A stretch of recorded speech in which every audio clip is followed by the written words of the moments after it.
يا بلجين سقاري سير دين إسلاما تايتا فانقودا والميدون كونكما جيرون جيران يقني والكتما زبنا عليين خليفة إسلاما أنقف صحابة مؤمنة غنما ilma beera nabi leenja fakkii namaa hayyummaadhaanis beekamaa booda khaliifaa Usmaanii jaalaa kanaaf ilmaan Oromoo yeroon amma keessa jirru yeroo jinni waggaa 150 dura nu mummuraa ture nu qalaa ture copy link godhaa isiniin jedha qaatarraa Mular West jechaadha copy link godhaa sababni illee guruppii qabanii achi keessatti erganii report godhan achi keessatti erganii tiktokii nama hedduu gubaa jiran eda halkan guutuu irra bulan email annaa ergaa turan akka report godhamaa jiru maal akka ta'e reasoning isaa sababa maaliitiif akka reporting kun hundirra godhamaa ture jechaadha isin ammoo taabtaabii tanallee taabtaab godhaa miileena takka galchaa copy linkii kanallee achi oofa kuma 15 geettanii kuma 20 kuma 30 galchaa yaa Oromoo diinni kee hirraf wallahi nuti rafaa jirra Oromoo nuti rafaa jirra ilmaan Oromoo nuti rafaa jirra dammaqi kai ajandaan kee haasoo inni kan kee wanti ati gootu hundi dhimma qabsoo Oromoo ta'uu qaba Oromoo yaa obboleewwan kiyya gaafa mana keetti dhufanii morma sirraa muran mee maaluma eegumaaf taa'aa jirta nu maaltu bobeessee akkana nu kaasee kaleessa nagaan dubbataa turre afaan nagaa dubbataa turre ergaa keenya nagaan dabarfataa turre jara kana waliin geemii taphataa turre jara kana waliin gastisee haasaa turre giiftii nuu kennan irraa fudhannee nullee kennaafii turre hardhoo seeratu jijjiirame jarri bofa dhakaa jalaa ta'uu nuu mirkaneessiti jarri diina zalaalam ta'uu nuu mirkaneessiti jarri dhiqxullee akka hin xurin irraan baane bilcheessitullee dheedhiin bilchaanne akka taate jarri gantuu akka taate jarri umrii kee guutuu si fakkaattee akka boolla sii qottu agarre anamma booda rabbi jara kana waliin tokkodhan godhin wallahi anaaf jara rabbi duddaaf garaana haa godhu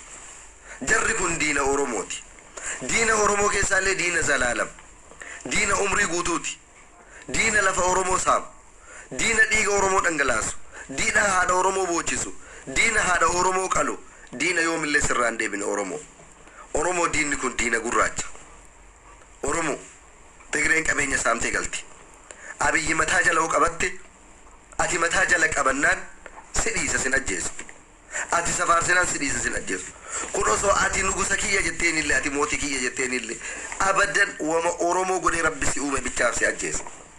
diinni kun diina Abiyyillee oliiti diina bilisiginnaallee oliiti diina Tigreellee oliiti diina sabaaf sablammoota hundaallee oliiti diinni kun diina eenyummaa irratti xiyyeeffatudha diinni kun diina lubbuun jiraatuun kan kee inni ammoo akka waan duuteetitti uf ilaaluudha ati dachee kanarra uumamuun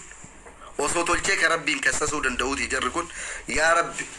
osoo rabbi carraa wayii kennee ummata faannoo Amaaraa tanaa jechuudha rabbi carraa wayii kennee fi mee maal nagaafatta yaa ummata naftanyaa kana osoo jedheeni yaa rabbi maa Oromoo tana lafarratti uumtee isima ijaan arguu na jibbisiisa jedha osoo rabbi gaafatee ummata kana tolee ummata Amaaraa kana ka rabbi waliin haasa'uu danda'an taate mee maal isinii haa godhu yaa ummata kana jedhee osoo gaafatee Oromoo tana dachee irraa naafiti jedhee gaafata ummanni kun rabbiin ummata Oromoo jedhamu kana mee dachee irraa naafiti jedhee rabbiin gaafata ummanni kun osoo carraa rabbii waa gaafatu argate Abiyyiin kun osoo tolee rabbiin carraa waa gaafatu argatee rabbi osoo Abiyyi maal si haa godhu osoo jedhe aangoma qabu tanarraa akka nan buusne aangoo tana dhabuun barbaadu zalaalam aangoo tanarra jiraatu barbaada zalaalam biyya kana bulchuu barbaada yaa rabbi aangoma tana narraan fudhatin jedha Abiyyi Tigreen dhakaa keessan na uumte hiyyummaa keessan na uumte yaa rabbi doolaara kana naaroobi jetti yaa rabbi birri samaa'i naaroobi jetti warri kun garuu warri naftanyaa kun garuu yaa rabbi oromoo dacheerraa naa balleesseera yaa rabbi oromoo jette tana bakka akka takkitti itti buusi lafarra naafiti jedha diina kamtu diina keete oromoo diina kamii dursa kennita diina kam awwala ofirraa faccista diina kam dursite ofirraa qolatta oromoo ija keessan banadhaa tokkummaadhaan dhaabbadhaa gamtaadhaan dhaabbadhaa wal wajjiin dhaabadhaa ajandaan taane miidiyaa kanarra nuun kennina kaleema obboleessa kee morma muranii har'a dhuftee geemii hin taphatin yaa oromoo ani oromoo yoo ofiin jette dhugama ummanni oromoo miidhama kiyya yoo jette wallahi fakkeessaaf jedhaan jiru aboodachiin tunnaanaa jetti waan sun kaleessa obboleessi kan kee du'ee morma obboleessa keetiin mukarra fannisanii har'a qalbii maaliitu geemii si taphata aboo har'a qalbii maaliitu mana banattee waan biraa si haasofsiisa obboleessa kiyya yoo sammuu akkamii qabaatte yoo ilaalcha akkamii oromoo qabaatte maal jechuudha sila namni hilliinaa waan jedhate tiktokiin kun yoo dhufu hilliinaa waan jedhamu sammuu namaa keessaa wannaa godhatetti qoy hilliinaa waan jedhame hilliinaa jechuun sammuu namaa sana keessatti tawaa yaaddu keessaa buqqisanii jiran ilma namaa kan diina morma si qalaa footeettee geemii taphattaa gosaa 24 osoo hin guunne yeroo gammachuu waan godhamu ati yeroo gaddaa goota bari yoo hawaasa keessa jiraatulleen kabajjine hawaasa ollaa kee jiru iyyuu si kolfaa namnu nama kolfaa bar ishee wallaahi laazim kana dhaltee haati gumaata nama qabattedhan ka akka keessanii kana waliin jiraannaaf ummanni sareetti nulaa akka yaaboo kabajaa jiru nurraa gammulqanii guyyaa nurra deebanii akka sareetti nutti taphatan wallahi billahi ani sinitti saalfadhee jira qaanfadhee jira kanaaf yoo sammuu qabaatte dhiiraa ajandaa diinaa dhiisnee ofirratti walirratti akka nu xiyyeeffannu nu godhu waan akkanaa hojjettanii oromoo tokkummaa kennan cabsinaa dhiisi hojii qosqomburree waan safara keessa taa'anii ijoollee waliin wacan mormi namaa kan murame shunkurtii biti kan murame aboo shunkurtiin lafa oromiyaa keessa biqilteeyyuu garaa nama nyaatti dafqa qotee bulaa oromootii waan biqilteef jecha dhiiga ilma oromootii miti morma ilma oromootii miti kanaaf